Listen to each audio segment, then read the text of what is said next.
ሲምፕሊፋይ ይለናል። እንዴት ነው ይሄን ሲምፕሊፋይ ማድረግ የምንችሉት?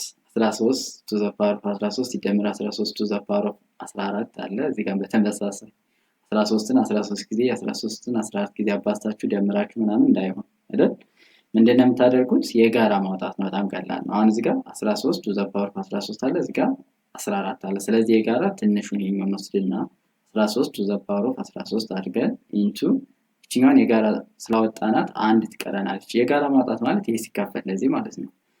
አሁን 13 to the power of 13 ሲካፈል 13 to the power of 13 ስንት ነው? አንድ ይሆናል። ሲደመር ይሄኛው 13 ይሆናል። ለምንድን ነው እንደዛ ያደረኩት? 13 to the power of 14 ኦቨር 13 to the power of 13 ይሆናል።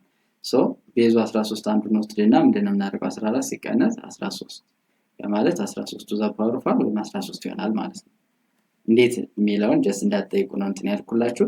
የዚህኛውን አሁን በቀላሉ ስሰራው 13 to the power of 15 አድርጌ እዚች ጋር ማንን ነው የምትቀረኝ? 13 ትቀረኛለች። እዚህ ጋር አንድ ትቀረኛለች ማለት ነው።